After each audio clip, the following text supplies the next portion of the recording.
Europe से आने के बाद मयूरी बीमार पड़ गई थी। मयूरी को समझ ही नहीं आ रहा था कि वो बीमार किस लिए है।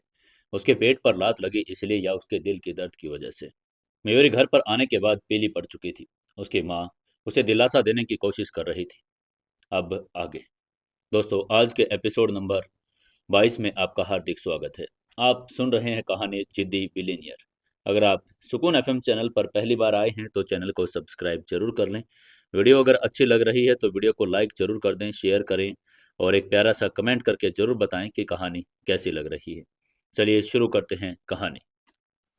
कमरे में हल्की रोशनी थी। चंचल ने झुककर अपनी बेटे के छोटे पीले पड़ चुके चेहरे को स्नेह से चूमा। उसने अपना हाथ बढ़ाया और धीरे से मयूरी के चपटे घायल पेट पर गोलाकार घेरे बनाकर उसे सहलाया। तभी धर्मपाल दोबारा से कमरे में वापस आया और उसने तुरंत चंचल को गर्म पानी की थैली थमा दी। इसके बाद उसने प्यार से कंबल उठाया और माँ बेटी दोनों को उड़ा दिया। धर्मपाल ने चिंतित होकर पूछा, चंचल, क्या हमें मयूरी के पेट दर्द के लिए हॉस्पिटल नहीं लेकर जाना चाहिए? बीमार होने पर डॉक्टर की सलाह ले लेनी चाहिए। लेकिन चंचल ने उसे आश्वस्त करके कहा, कुछ नहीं, ये महिलाओं की आम प्रॉब्लम्स है। इसमें कोई बड़ी बात नहीं। धर्मपाल, तुम्हें जाकर सो जाना चाहिए। धर्मपाल ने जाते जाते चंचल के सिर को छू कर कहा, चंचल, अगर मैं कल ऑफिस ना भी जाऊं तो कोई बात नहीं। तुम दोनों सो जाओ, मैं थोड़ी देर में तुम दोनों के साथ ही रहूंगा। चंचल ने एक प्यारी मुस्कान दी। 45 वर्ष की उम्र में लाइफ की अनेक कठिनाइयों को पार करने के बाद अब उनका जीवन शांत था और साथ साथ बूढ़े हो रहे थे। मयूरी को सोता देखकर वो निश्चिंत थे, लेकिन उन्हें खबर नहीं थी कि विला के नीचे अंधेरे में एक बेंटले गाड़ी खड़ी थी। सिद्धार्थ फिनलैंड से सीधे वापस लौटा था। बहुत थका हुआ और उसने विला के बाहर गाड़ी रोकी और मयूरी की खिड़की की तरफ देखा। बत्ती जल रही थी, यानी वो घर पर थी। उसने फोन निकाला, उसका नंबर डायल किया। घंटी बजती रही लेकिन किसी ने फोन नहीं उठाया। उसने कई बार कोशिश की, लेकिन मयूरी बात करने को तैयार नहीं थी। सिद्धार्थ ने हताशा में सेफ्टी बेल्ट खोली और सीट को पीछे कर निढाल होकर लेट गया। पूरे सप्ताह फिनलैंड की फैक्ट्री के मसलों को सुलझाने के बाद और सिर्फ उसके लिए अपने निजी जेट से भागा चला आया था। उसने कोहनी को तकिए की सिर्फ सिर के नीचे रखा और एक मैसेज टाइप किया, अपना फोन उठाओ। और रिप्लाई का इंतजार करने लगा। स्क्रीन काली पड़ गई लेकिन कोई जवाब नहीं आया। उसने फिर रखा, मयूरी फोन उठाओ। फिर भी सन्नाटा। अंत में उसका लहजा नरम पड़ गया। मयूरी, क्या हुआ? क्या तुम बिजी हो?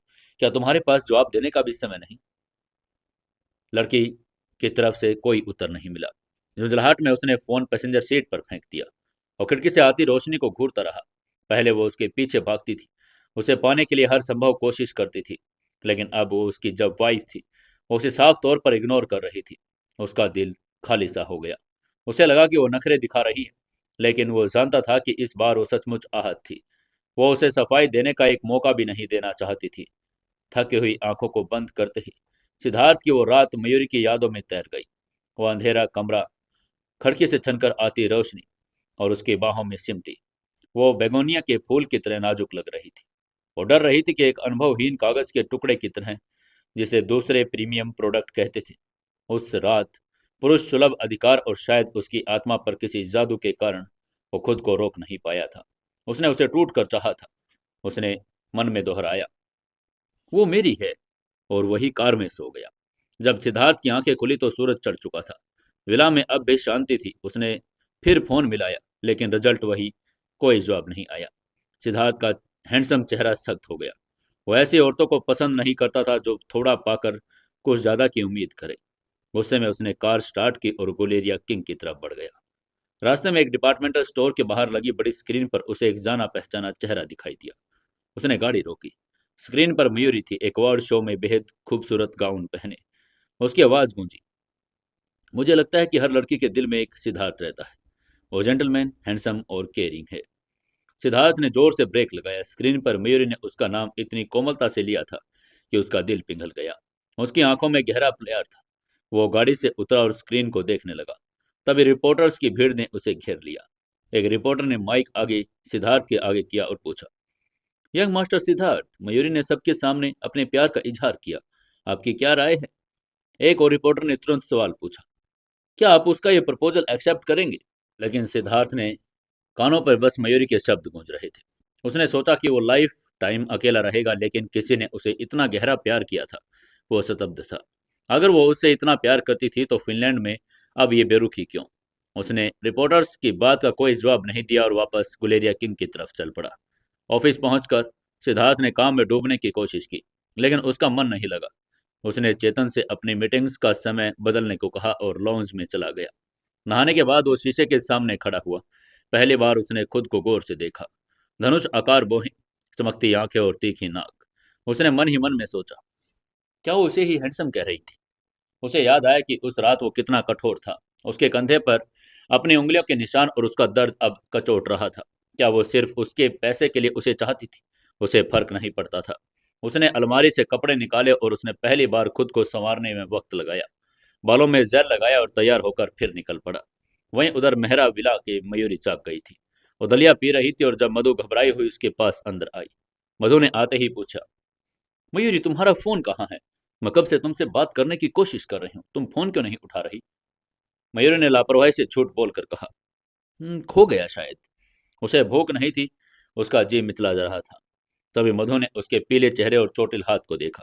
उसने धीरे से कहा, क्या यंग मास्टर सिद्धार्थ ने तुम्हें फिर से नाराज किया? तुम उनके पीछे फिनलैंड गई और घायल होकर लौटी। सुनो, मर्द बुरे होते हैं। जितना पीछे भागोगी उतना भाव खाएंगे। उसे कुछ दिन इग्नोर करो, देखना कैसे पीछे आएंगे। इसे कहते हैं लगाम ढीली छोड़कर फिर कसना। मयूरी फीका सा मुस्कुराई और उसने थोड़ा निराशा भरे स्वर में पूछा, मधु कोई जरूरी काम है? उसका कुछ करने का मन नहीं था, इसलिए वो मधु को इशारा दे रही थी, अगर कोई काम नहीं तो वो चली जाए। तभी मधु ने सिर हिलाकर कहा, हाँ, राहुल ने लंच पर बुलाया है, एंटरटेनमेंट मीडिया के बॉस से मिलना है। उसकी बात सुनकर मयूरी तुरंत उसके जाने के लिए तैयार हो गई। तभी चंचल ने उसे रोक कर कोशिश करके कहा, मयूरी तुम आराम तो करो। लेकिन आगे से मयूरी ने मुस्कुरा कर कहा, माँ चिंता मत करो, मैं ठीक हूँ। बस एक मीटिंग है, मैं जल्द ही वापस आ जाऊंगी। ये कहकर उसने चंचल को गले लगा लिया और भावुक होकर कहा, माँ आप हमेशा मेरे साथ रहना। उसकी बात सुनकर चंचल ने आह भरकर कहा, मैं हमेशा साथ नहीं रह सकती, तुम्हें सिद्धार्थ से सुलह कर लेनी चाहिए। तुम्हारे बूढ़े पाय का साथी वही होगा। आगे से मयूरी ने कोई जवाब नहीं दिया, मधु के साथ बाहर निकल गई। तब एक बेंटले उनके सामने आकर रुकी। गाड़ी की खिड़की नीचे हुई और सामने सिद्धार्थ था। मधु ने उसको देखकर फॉर्मली कहा, हेलो यंग मास्टर सिद्धार्थ, क्या कोइंसिडेंस है, आप यहाँ कैसे? लेकिन सिद्धार्थ की नजरें सिर्फ मयूरी पर थी। वो नीले स्वेटर और सफेद पैंट में बहुत सौम्य लग रही थी। उसके बैग पर लटकता चांदी का भालू उसे और भी प्यारा बना रहा था। लेकिन मयूरी ने उसे एक पल देखा, कोई भाव नहीं दिखाया और अपनी लिमोजिन की तरफ बढ़ गई। उसका यह रिएक्शन देखकर सिद्धार्थ सन रह गया। वो आधे घंटे से इंतजार कर रहा था। सज धज कर आया था और उसने उसे पूरी तरह से इग्नोर कर दिया था। वहीं लिमोजिन में बैठते ही मयूरी ने कंबल ओढ़ लिया। उसे ठंड लग रही थी। तभी मधु ने उससे पूछा, तुमने उनसे बात क्यों नहीं की? मयूरी ने खिड़की के बाहर देखकर शांत स्वर में कहा, मधु मैं थोड़ी थक गई हूँ। कभी कभी पुरुष सचमुच हाथों में पकड़ी रेत की तरह होते हैं। जितना कसकर उन्हें पकड़ोगे उतनी ही तेजी से वो बह जाएंगे। कोई भी रोबोट नहीं बन सकता। मेरा दिल भी मांस का बना है, मुझे भी दुख होता है। कुछ समय उदास रहने के बाद मैं ठीक हो जाऊंगी। इसके बाद वो दोनों होटल की तरफ बढ़ गए। होटल पहुंचकर दोनों ने देखा कि होटल की लॉबी में राहुल उनका इंतजार कर रहा था। राहुल ने गर्मजोशी से स्वागत करके कहा, मयूरी आखिरकार तुम आ ही गई। उसने मयूरी की आंखों में छिपी उदासी को भांप लिया, भले ही वो मुस्कुरा रही थी। राहुल ने पूछा, आज मेकअप क्यों? तभी मधु बीच में बोल पड़ी और उसने कहा, इसकी तबीयत ठीक नहीं है, चेहरा पीला था इसलिए। इसके बाद तीनों अंदर जाने ही वाले थे। सिद्धार्थ वहां आ पहुंचा, एक हाथ जेब और चेहरे पर ठंडी मुस्कान लिए। उसको देखते ही राहुल ने रुक कर कहा, यंग मास्टर सिद्धार्थ। आगे से सिद्धार्थ ने ठंडे निगाहों से उसे देखकर पूछा, आप कौन हैं?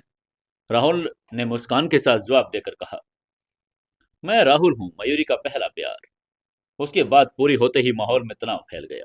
सिद्धार्थ को याद आया, हाँ ये वही है। तभी राहुल ने आगे कहा, हम छठी मंजिल पर डिनर के लिए जा रहे हैं, आप कहाँ जा रहे हैं? आगे से सिद्धार्थ ने मुस्कुरा कर कहा, बड़ा संयोग है, मैं भी वहीं जा रहा हूँ। ये कहते हुए वो भी उनके साथ लिफ्ट में घुस गया। लिफ्ट का दरवाजा बंद होते ही सन्नाटा छा गया। सिद्धार्थ दीवार पर टिक गया और उसकी नजरें मयूरी पर थी। उसने अपना चोटेल हाथ आस्तीन में छिपा रखा था। तभी राहुल ने जानबूझकर पूछा, मयूरी तुम्हारे हाथ को क्या हुआ, चोट कैसे लगी? मयूरी ने सिद्धार्थ की तरफ देखे बिना कहा, कुछ नहीं, गिर गई थी, मामूली खरोंच है। उसके बाद सुनने के बाद राहुल ने अब सीधे सिद्धार्थ की आंखों में देखा और व्यंग करके कहा, young master Siddharth, Mayuri Finland गई थी और मैंने सुना आप भी वहीं थे। क्या एक दोस्त होने के नाते भी आपने उसका ख्याल नहीं रखा? आपकी वजह से किसी महिला को चोट नहीं लगनी चाहिए थी, है ना? उसकी बात सुनकर आगे से सिद्धार्थ ने कोई जवाब नहीं दिया, बस अपने होठ कसकर सिकोड़ लिए। लिफ्ट के बंद डिब्बे में वो हवा भारी हो गई थी। मयूरी चुपचाप खड़ी थी। उसने आंख उठाकर उस शख्स की तरफ देखने की भी कोशिश नहीं की जिसके लिए वो दुनिया के दूसरे कोने तक गई थी। आज वो शांत थी और यही शांति सिद्धार्थ को सबसे ज्यादा परेशान कर रही थी। लिफ्ट के भीतर का सन्नाटा शोर से भी ज्यादा भारी था। सिद्धार्थ का दिल मानो किसी भारी हाथ से निचोड़ा जा रहा था। उसकी सांसें भारी हो रही थी। मयूरी का उसके प्रति यह ठंडा और उदासीन व्यवहार उसे भीतर तक भेद रहा था। उसकी नजर मयूरी के चोटिल हाथ पर गई। उसे गहरा दुख हुआ। उसका मन किसी की उस छोटे कोमल हाथ को अपनी हथेलियों में थाम ले और देखे कि चोट कितनी गहरी है। सिद्धार्थ ने जेब में अपना बायां हाथ बाहर निकाला और धीरे से उसकी तरफ बढ़ा दिया। अभी उसकी उंगलियां मयूरी के हाथ को छूने ही वाली थी। डिंग की आवाज के साथ लिफ्ट के दरवाजे खुल गए। मयूरी बिना देखे पीछे ही बाहर निकल गई। राहुल और मधु उसके पीछे थे। सिद्धार्थ लिफ्ट में अकेला रह गया। उसकी आंखों में उमड़ी दया अब धीरे धीरे क्रोध में बदल रही थी। राहुल उसका पहला प्यार था। यह बात उसे शूल की तरह चुभ रही थी। जैसे ही वो बाहर निकले, आइलैंड वाइड एंटरटेनमेंट के सीईओ अमन मित्तल ने उनका गर्मजोशी से स्वागत करके कहा, अध्यक्ष राहुल, मिस मयूरी, आपसे मिलकर खुशी हुई। मैंने कभी नहीं सोचा था कि नई डायरेक्टर मयूरी इतनी यंग और खूबसूरत होंगी। तभी सिद्धार्थ भी लिफ्ट से बाहर निकला। उसे देखते ही सीईओ अमन मित्तल की आंखें चमक उठी। उसने सिद्धार्थ की तरफ देखकर एक बड़ी सी मुस्कान के साथ कहा, यंग मास्टर सिद्धार्थ, क्या सुखद कोइंसिडेंस है। क्या आप भी किसी काम से आए हैं? सिद्धार्थ ने अपने दोनों हाथ जेब में डाले मयूर को कनखियों से देखकर स्पाट स्वर में कहा, नहीं, बस मैं यहाँ लंच करने आया हूँ। मयूर ने उसे देखा। वो जानती थी कि वो झूठ बोल रहा है।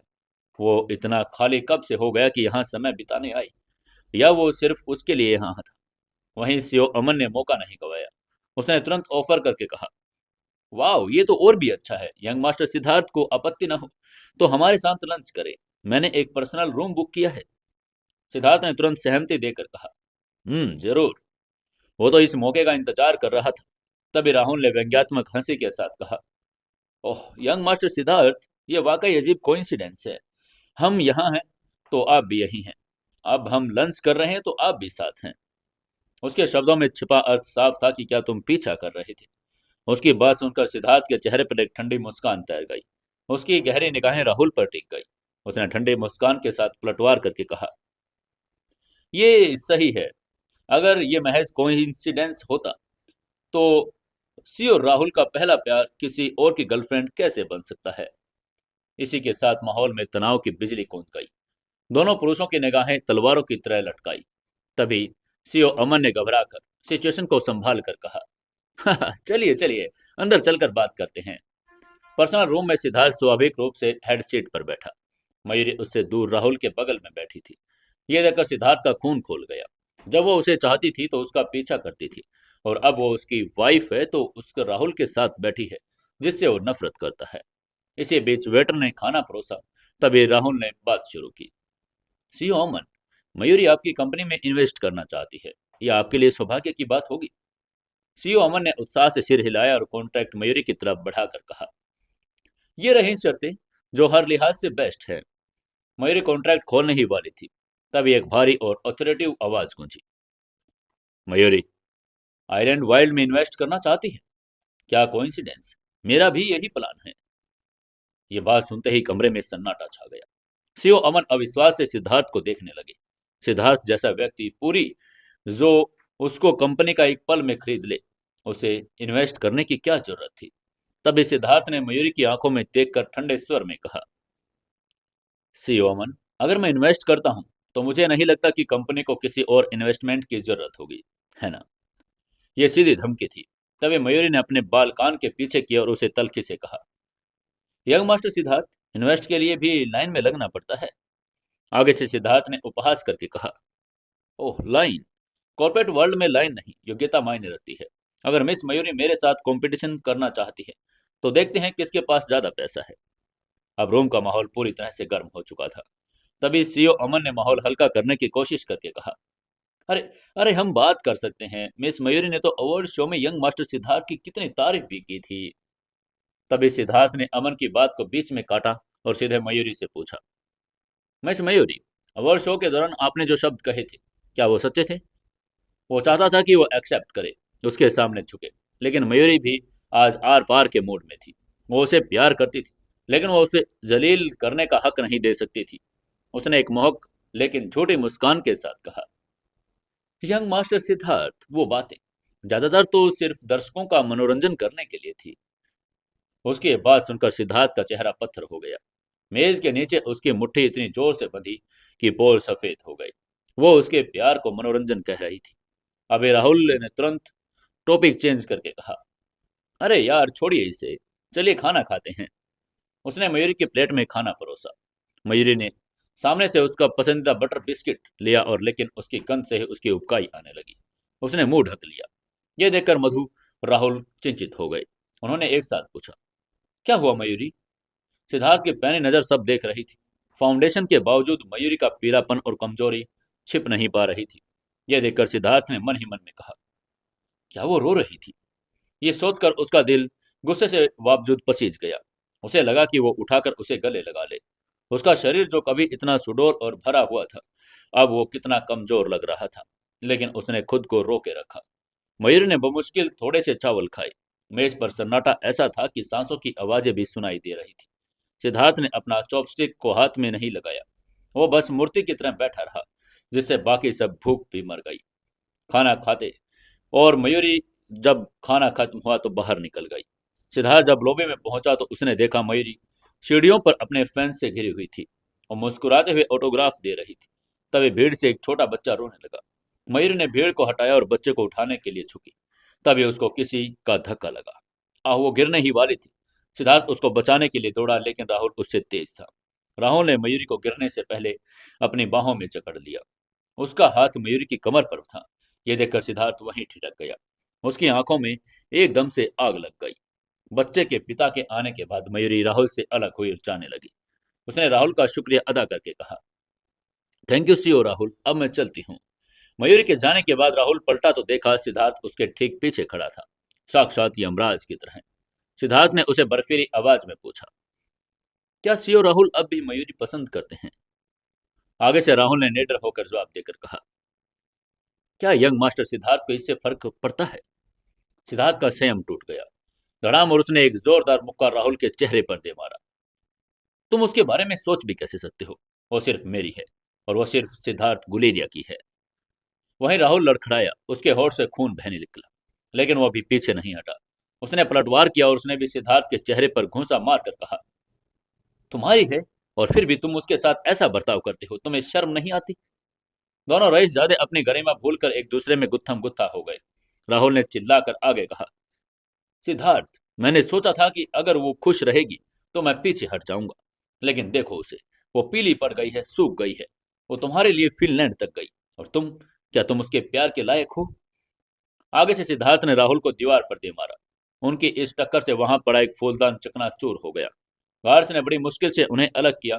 तभी राहुल की गर्लफ्रेंड रोकर उसके घाव पहुंचने लगी। सिद्धार्थ वहां एक पल खड़ा रहा। उसकी सांसें फूल रही थी। फिर वो अपनी जैकेट झाड़कर बाहर निकल गया। बाहर उसकी माँ सारिका और जानवी ने उसे देखा। सारिका ने उसे हैरान होकर पूछा, सिद्धार्थ ये चोटें? लेकिन सिद्धार्थ ने उसे इग्नोर किया और अपने बेंटले में बैठा और गाड़ी को आंधी की तरह भगा ले गया। यह देखकर सारिका ने बुदबुदा कर कहा, जब से उसे मयूरी से प्यार हुआ वो बदल गया है। वो अब सिद्धार्थ को लिए नहीं लगता, कोई पागल लगता है। वहीं उधर सिद्धार्थ ने कुछ दूर जाकर कार की स्पीड धीमी कर ली। उसने देखा फुटपाथ पर मयूरी अकेली चल रही थी और धीरे धीरे आगे की तरफ कदम बढ़ा रही थी। सिद्धार्थ ने अपनी कार मयूरी के कुछ कदम पीछे मुड़ रोक ली। रेंगते हुए आगे लेकर जाने लगा। उसने चलते चलते रियर व्यू मिरर में अपना चेहरा देखा, सूजे हुए गाल, बिखरे बाल, खून लगा होंठ। ये सब देखकर उसने खुद को कोस कर सोचा, सिद्धार्थ तुम सचमुच बहुत कमजोर हो। इसके बाद उसने बाहर मयूरी को छोटी सी आकृति को देखा। उसका गुस्सा काफूर हो गया। वो बस दया और प्रेम से बचा था। वो बस इतना चाहता था कि मयूरी एक कदम उसकी तरफ बढ़ाए और बाकी 99 कदम वो खुद चल लेगा। तभी राहुल की गाड़ी मयूरी के पास आकर रुकी। राहुल ने अपनी गर्लफ्रेंड को आधे से उतार दिया और उसने अपनी गर्लफ्रेंड से कहा, मुझे माफ करना, मुझे लगता है कि मुझे अब भी मयूरी से प्यार है। अब राहुल मयूरी के साथ साथ गाड़ी चला रहा था। सिद्धार्थ ने देखा और स्टीयरिंग व्हील को खींच लिया। तभी राहुल ने मयूरी से कहा, मयूरी बैठो। देखो, सिद्धार्थ की याददाश्त चली गई है। उसकी माँ तुम्हें पसंद नहीं करती। तुम एक ऐसे आदमी पर अपनी जवानी क्यों बर्बाद कर रही हो जिसे तुम्हें याद भी नहीं? अगर उसकी याददाश्त कभी वापस नहीं आई तो? उसकी बात सुनकर मयूरी रुकी। बसंत की हवा में उसके बाल उड़ रहे थे। उसने राहुल की तरफ देखा और एक ऐसी मुस्कान दी जिसमें दर्द और दृढ़ता दोनों थे। मयूरी ने कोमलता लेकिन अटल स्वर में कहा, मैंने कभी नहीं सोचा था कि अगर उनकी याददाश्त वापस नहीं आई तो मैं क्या करूंगी। मैं सिर्फ ये सोचती रही हूँ, अगर याददाश्त आने के बाद वो मुझे नहीं चाहेगा तब मैं क्या करूंगी। उसकी बात सुनकर राहुल सन रह गया। यह समर्पण उसकी समझ से परे था। तभी मयूरी ने अपनी बात खत्म करके आगे कहा, सीओ राहुल, वापस चले जाइए। मेरा पीछा मत कीजिए। अगर आप अब भी नहीं समझे तो हम दोस्त भी नहीं रह पाएंगे। इतना कहकर मयूरी मुड़ गई। पैदल जाने वाले रास्ते पर चल पड़ी जहां गाड़ियां नहीं जा सकती थी। सिद्धार्थ अपनी बेंटले में बैठा उससे ओझल होते देखता रहा। उसका दिल एक अजीब सी टीस और सुकून के बीच झूल रहा था। सिद्धार्थ के माथे पर लकीरें धीरे धीरे मिट गई। उसके होठों पर एक विजयी मुस्कान तैर गई। उसे यकीन हो गया कि अब राहुल और मयूरी के बीच अतीत का धुंधला रिश्ता नहीं बचा। उसके दिल में सिर्फ एक इंसान था। भले ही वो उसे अपना पास्ट नहीं दे सकती थी, लेकिन उसने उसे एक नई शुरुआत करने की अनुमति दे दी। सिद्धार्थ ने बेंटले का स्टीयरिंग घुमाया और उसकी गाड़ी हवा से बात करने लगी। दूसरी तरफ राहुल अपनी गाड़ी की सीट पर निढाल पड़ा था। मयूरी के शब्द स्पष्ट और तीखे थे, वो कभी एक नहीं हो सकते। तभी खिड़की पर दस्तक हुई। उसकी गर्लफ्रेंड बाहर खड़ी थी, चेहरे पर एक उदास मुस्कान लिए। उसने धीमे स्वर में कहा, राहुल, तुम्हें इस बार सच में उसे जाने देना चाहिए। प्यार में सिर्फ दो लोगों की जगह होती है, तीसरे की दखल अंदाजी की गुंजाइश नहीं। तुम उसके दिल में कभी जगह नहीं बना पाओगे। अगले दिन मयूरी एक फेमस कोरियाई ब्रांड के विज्ञापन शूट में बिजी थी। उसने एक सफेद चमकीली मरमेड स्कर्ट पहनी थी जो उसके सुडौल शरीर पर किसी दुनिया की दूसरी ड्रेस लग रही थी। ऊंचे जुड़े और आकर्षक पोज के साथ वो किसी जल परी की जैसी लग रही थी। तभी वहां सिद्धार्थ आया। आज वो बदला हुआ लग रहा था। हमेशा गहरे रंगों में दिखने वाला सिद्धार्थ ने हल्के रंग की शर्ट और ग्रे पैंट पहनी थी। इस सौम्य रंग ने उसके चेहरे की कठोरता को कम कर दिया और वो बहुत आकर्षक लग रहा था। चेतन उसके पीछे पीछे चल रहा था। वहीं साइट मैनेजर सिद्धार्थ को खुश करने के लिए लगातार बोल रहा था, लेकिन सिद्धार्थ का ध्यान कहीं और था। उसके दाहिने हाथ की उंगलियां एक डॉक्यूमेंट पर थी, लेकिन उसकी गहरी आंखें सिर्फ मयूरी पर टिकी थी। उसकी नजरों में वही नशा था जो हनीमून पर आए किसी लवर की आंखों में होता है। तभी फोटोग्राफर ने चिल्लाकर कहा, शूटिंग शुरू करो। उसकी बात सुनते ही मयूरी गुलाबी दीवार के सहारे लेट गई। पंखे की हवा से उसके बाल उड़ रहे थे। उसने एक मोहक मुस्कान के साथ पोज दिया। वो इतनी खूबसूरत लग रही थी कि सिद्धार्थ उसको एक टक देखता रहा। साइट मैनेजर ने कई बार उसे पुकारा, यंग मास्टर सिद्धार्थ। तब जाकर सिद्धार्थ ने होश संभाला। उसने होश में आते ही कहा, हाँ बोलो। आगे से मैनेजर ने मुस्कुरा कर कहा, मैं आपको डिपार्टमेंट स्टोर घुमाता हूँ। आगे से सिद्धार्थ ने हल्के से सिर हिलाकर कहा, जरूर। वर्मा ने ढंग से उसके साथ चल दिया, लेकिन जाते जाते चेतन से पूछना नहीं भूला। उसने चेतन से पूछा, मयूरी ने जो मुझे फोटो बुक दी थी वो कहाँ है? चेतन ने उसकी बात का जवाब देकर कहा, वो आपके ऑफिस में है सर। उसकी बात सुनते ही सिद्धार्थ ने साइट मैनेजर को घूर कर कहा, आप बहुत बोलते हैं, क्या आपको सेल्स डिपार्टमेंट में भेज दूं? उसकी बात सुनकर मैनेजर का चेहरा चीला पिलपिला पड़ गया, लेकिन चेतन मन ही मन मुस्कुराया और समझ गया कि सिद्धार्थ का शरीर वहां है लेकिन आत्मा मयूरी के पास है। वहीं उधर शूट के बाद मयूरी ने कपड़े बदले, लेकिन वो निढाल होकर कुर्सी पर बैठी रही। तभी मधु ने चिंतित होकर उससे पूछा, मयूरी क्या हुआ है? आगे से मयूरी ने अपने दर्द को दबाकर उनकी बात का जवाब देकर कहा, पेट में अजीब सी ऐंठन है। वह वॉशरूम होकर आती हूँ, तुम लोग खाना खाओ। ये कहकर वो वॉशरूम की तरफ चल पड़ी। गलियारे में उसका सामना सिद्धार्थ से हुआ। मयूर ने शिष्टाचार निभाकर कहा, हेलो यंग मास्टर सिद्धार्थ। वहीं उसको देखते ही सिद्धार्थ का चेहरा नरम पड़ गया। वो कुछ कहना चाहता था, लेकिन मयूरी सीधे लेडीज वॉशरूम में घुस गई। यह देखकर सिद्धार्थ एक पल के लिए ठिठक गया। उसने मन में सोचा, क्या वो मुझे इग्नोर कर रही है? ये सोचते उसने आसपास देखा, वहां कोई नहीं था। वो भी उसके पीछे वॉशरूम में घुस गया। उसने अंदर से दरवाजा लॉक कर दिया। मयूरी सिंक पर हाथ धो रही थी। अचानक शीशे में सिद्धार्थ का प्रतिबिंब दिखा। वो ठीक उसके पीछे खड़ा था। इतना करीब कि उनके कपड़े एक दूसरे को छू रहे थे। तभी सिद्धार्थ की नजरें उसके पीले पड़ चुके चेहरे पर थी। वो फिनलैंड से भी ज्यादा कमजोर लग रही थी, फिर भी उसके शरीर से एक भीनी भीनी खुशबू आ रही थी, स्वच्छ और मादक। सिद्धार्थ ने अपनी गहरी आवाज में उससे पूछा, क्या तुम्हारी तबीयत ठीक नहीं है? तुम बीमार हो फिर भी काम क्यों कर रही हो? उसकी आवाज में चिंता और कर्कशता दोनों थी। मयूरी ने दर्पण में उसे देखकर कहा, यंग मास्टर सिद्धार्थ, अगर पैसों से प्यार खरीदना चाहते हैं तो मुझे कंगाल होने से बचने के लिए काम तो करना ही पड़ेगा। लेकिन आगे से सिद्धार्थ ने उसे व्यंग्य को अनसुना कर दिया। उसने नल बंद किया और उसने एक हाथ मयूरी की कमर पर रखकर उसे अपनी ओर खींचा। उसने अपना दूसरा हाथ उसके गाल पर रखा और उसकी आंखों में देखकर कहा, मयूरी, मेरे साथ अच्छा व्यवहार करो, मैं तुम्हारा ख्याल रखूंगा। लेकिन मयूरी ने झटके से उसका हाथ हटा दिया और पीछे हट गई। उसके चेहरे पर घृणा के भाव थे। उसने अपनी नाक सिकोड़ कर कहा, तुम्हारे शरीर से अजीब सी गंध आ रही है। तुमने किस औरत को छुआ है? उसकी बात सुनकर सिद्धार्थ स्तब्ध रह गया। उसके कान लाल हो गए। उसने किसी औरत को नहीं छुआ था। उसने तो आज खास उसके लिए यह परफ्यूम लगाया था। क्या उसे यह पसंद नहीं आया? उसने गुस्से में कहा, मयूरी, चूंकि तुम मुझसे इतनी नफरत करती हो तो मैं चला जाता हूँ। दोबारा मिलने की उम्मीद मत करना। ये कहते हुए जाने के लिए मुड़ा, लेकिन 2 कदम चलते ही एक छोटे से हाथ ने उसकी आस्तीन पकड़ ली। सिद्धार्थ रुक गया। उसे पता था कि वो उसे रोक लेगी। उसने अहंकार से कहा, मैं तुम्हें चेतावनी दे रहा हूं, अगर दोबारा ऐसा किया तो। लेकिन जब उसने पलट कर देखा तो मयूरी रो रही थी। वो कांप रही थी। उसने सिसक कर कहा, सिद्धार्थ, क्या तुम मुझे ऐसे परेशान करना बंद नहीं कर सकती? मैं थक गई हूँ। मुझे 2 दिन की छुट्टी दे दो। मैं अब तुम्हारे पीछे नहीं भागना चाहती। तुम्हारा वो पुराना रूप कहाँ गया? सिद्धार्थ का दिल पसीजने ही वाला था। उसके शब्दों ने उसे डस लिया। मैं अब तुम्हारे पीछे नहीं भागना चाहती। उसका अहंकार आहत हो गया। उसने मयूरी का चेहरा अपनी हथेलियों में जकड़ लिया और क्रूरता से हंसा। उसने हंसकर कहा, अच्छा, तो अब मेरा साथ थका देने वाला है।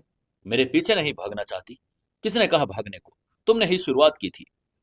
इसके बाद उसने उसके गालों को जोर से खींचकर आगे कहा, क्या सच में दर्द हो रहा है या ये भी नाटक है? फिनलैंड में तो तुम बहुत एक्सपीरियंस्ड लग रही थी। बताओ, कितने मर्दों के साथ सो चुकी हो और सबसे पहले किसके साथ? उसने इतना ही कहा कि चटाक एक जोरदार थप्पड़ सिद्धार्थ के गाल पर पड़ा। सन्नाटा छा गया। सिद्धार्थ ने अपनी जीभ से गाल के अंदर टटोला। उसकी आंखों में अपमान और जलन की आग थी। वो जानता था कि वो गलत बोल रहा है, लेकिन जलन उसे पागल कर रही थी। सिद्धार्थ ने ठंडे बर्फीले स्वर में कहा, ठीक है, इस थप्पड़ को उस रात की कीमत मान लेते हैं। और हाँ, उस रात मैंने कोई प्रोटेक्शन इस्तेमाल नहीं की थी। इसलिए मिस मयूरी, प्लीज खुद जाकर आईपी ले ले। यह कहकर वो अपनी शर्ट ठीक की और फिर कहा, अगर किस्मत में होगा तो फिर मिलेंगे। इसके बाद वो बाहर निकल गया। उसके जाते ही मयूरी जमीन पर गिर पड़ी। उसका पेट मरोड़ रहा था और वो फूट फूट कर रोने लगी। उसने रो कर कहा, सिद्धार्थ, तुम कब लौटोगे? वहीं उधर सिद्धार्थ गुस्से में बेंटले दौड़ा रहा था। उसका दिमाग फट रहा था। उसने उसके लिए खुद को बदला परफ्यूम लगाया और बदले में उसको क्या मिला? अपमान। उसने खुद से कहा, वो मुझे नहीं चाहती, ठीक है।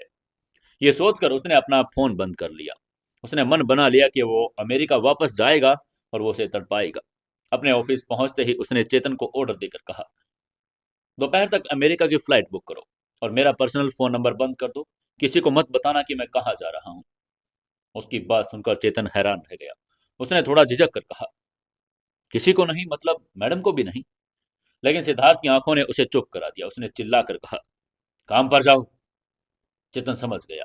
प्रेसिडेंट को किसी को नहीं मतलब खास तौर पर उसे बताओ, ये नखरे थे। वहीं सिद्धार्थ ऑफिस में बैठा काम करने का नाटक कर रहा था, लेकिन उसकी नजर बार बार फोटो बुक पर जा रही थी जो मयूरी ने उसे दी थी। कवर पर मयूरी की हंसती हुई तस्वीर थी।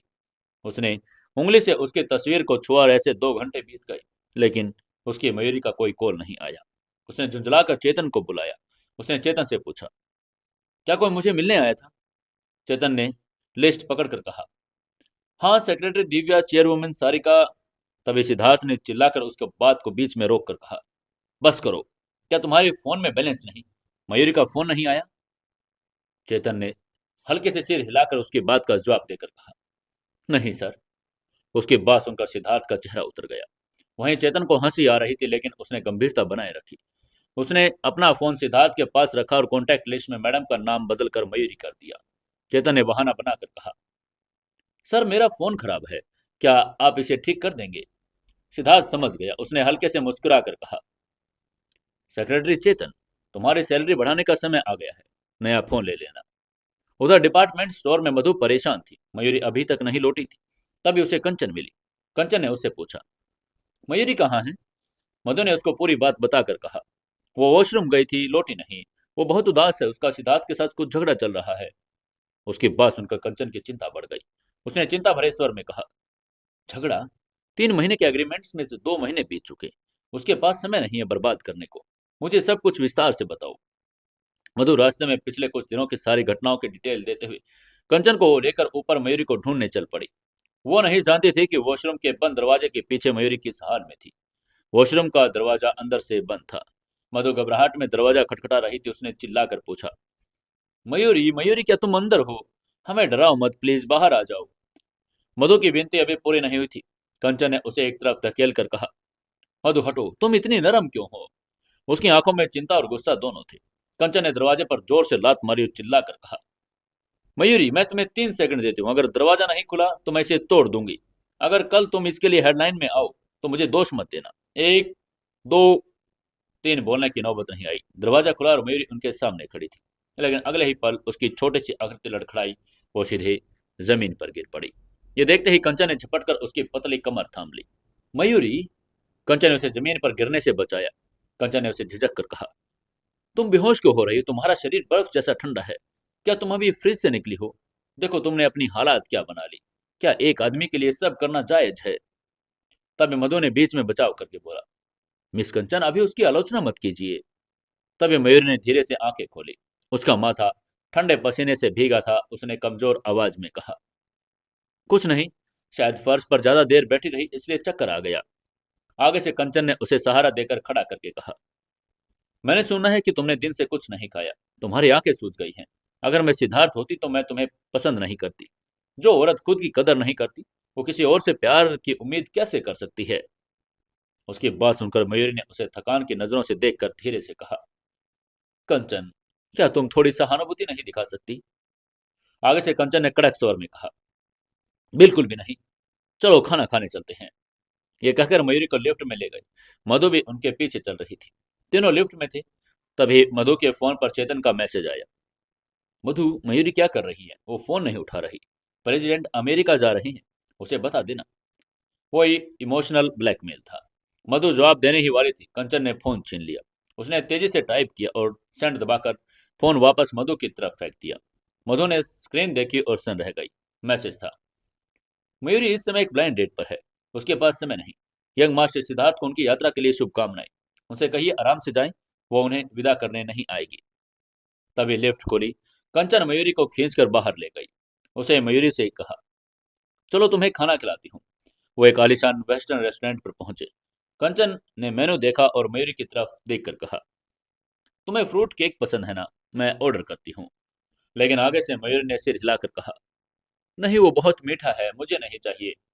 आगे से कंचन ने सुझाव देकर कहा, तो खट्टा खाओगी? ऑरेंज फिलिंग वाला केक? ऑरेंज का नाम सुनते ही मयूरी के मुंह में पानी आ गया। उसने मुस्कुरा कर कहा, हाँ वो चलेगा। तभी कंचन ने उसे नजरों से देखकर कहा, मयूरी, तुम्हें खट्टा इतना पसंद आ रहा है, कहीं तुम प्रेग्नेंट तो नहीं? उसकी बात सुनकर मयूरी का चेहरा उतर गया। उसने उदास होकर कहा, नहीं, मुझे 2 दिन पहले ही पीरियड शुरू हुए थे। उसकी बात सुनकर कंचन ने राहत की सांस ली, लेकिन फिर ताना मारकर कहा, तुम सिद्धार्थ के पीछे फिनलैंड तक गई, सिर्फ उसके साथ सोने के लिए? तुम सचमुच ना समझ हो। तुमने खुद को उसके सामने परोस दिया, इसलिए वो तुम्हारी कदर नहीं करता। मयूरी ने चिढ़कर उसे लात मारकर कहा, अरे बस करो यार कंचन। तभी कंचन की नजर दीवार वाजे पर पड़ी। अशोक अपनी सेक्रेटरी के साथ बाहर जा रहा था। काले सूट में बड़ा आकर्षक और गंभीर लग रहा था। कंचन ने ठंडे स्वर में उसको आवाज दी, अशोक। लेकिन आगे से अशोक ने बस सिर हिलाया और चला गया। लेकिन उसने जाते जाते कंचन के फोन पर मैसेज किया, आज रात ओवर टाइम है, मेरे ऑफिस आ जाना। यह पढ़ते ही कंचन ने मन ही मन में उसे कोसा। खाना खाने के बाद कंचन ने एक प्लान बनाया। उसने मयूरी से कहा, मयूरी, मुझे किचन में कुछ काम है, तुम मेरे दोस्त के साथ बैठो। ये कहकर कंचन ने अपने एक हैंडसम क्लासमेट चंद्रेश को मयूरी के पास बैठा दिया और खुद गायब हो गई। मयूरी असहज थी, लेकिन शिष्टाचारवश वो उस युवक से बात करने लगी। वहीं दूसरी तरफ सिद्धार्थ रेस्टोरेंट के बाहर अपनी कार में बैठा था। चेतन ने उसे बताया कि मयूरी डेट पर है। उसने खिड़की से देखा, मयूरी एक आकर्षक युवक के साथ बैठी है और मुस्कुरा रही है। सिद्धार्थ की आंखों में जलन की ज्वाला भड़क उठी। उसने चेतन को फोन पर मैसेज भेजा, मिस मयूरी, प्रेसिडेंट जा रहे हैं। उनका दिल कोमल है, अगर आप पहल करें तो वो मान जाएंगे। उसको मैसेज किए हुए आधा घंटा बीत गया लेकिन कोई जवाब नहीं आया, सिर्फ ब्लाइंड डेट का सन्नाटा। सिद्धार्थ का संयम टूट गया। वो कार से निकला और सीधे रेस्टोरेंट में दाखिल हुआ। वो उनकी मेज के पास पहुंचा और उसने अपनी लंबी उंगलियों से मेज खटखटा कर पूछा, कैसे हो? उसकी आवाज सुनते ही चंद्रेश ने ऊपर देखा और सामने सिद्धार्थ को देखते ही कहा, अंकल आप कौन? उसकी बात सुनकर सिद्धार्थ का पारा चढ़ गया। अंकल? वो अभी सिर्फ 31 का था और उसके एक हाथ उसने जेब में डाला और अपनी शर्ट का कॉलर ठीक करके गारू से कहा, सिद्धार्थ। फिर उसने मयूरी की तरफ इशारा करके कहा, और ये मेरी है। वो मयूरी पर ऐसे हक जता रहा था जैसे वो उसकी पर्सनल प्रॉपर्टी हो।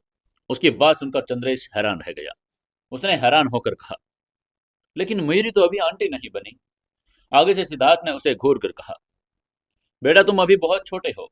मयूरी का खर्चा बहुत है और उसके महंगे बैग और गहने उसको पसंद हैं। मैंने एक साल उसे संभाला और कंगाल हो गया। तुम अपना फ्यूचर बर्बाद मत करो। उसकी बात सुनकर चंद्रेश डर गया। अंकल मैं चलता हूँ, और कहकर वहां से भाग गया। सिद्धार्थ ने राहत की सांस ली। तभी कंचन ताले बजाकर वहां आ गई। उसने सिद्धार्थ को ताना मारकर कहा, वाह, यंग मास्टर सिद्धार्थ तो कहानियां बनाने में भी माहिर हैं। वंश को देखते ही सिद्धार्थ का चेहरा सख्त हो गया। उसने रूखेपन से उससे पूछा, ये डेट तुमने तय की थी? कंचन ने बेखौफ होकर कहा, हाँ, क्योंकि आप उसे खुशी नहीं दे पा रहे सिद्धार्थ।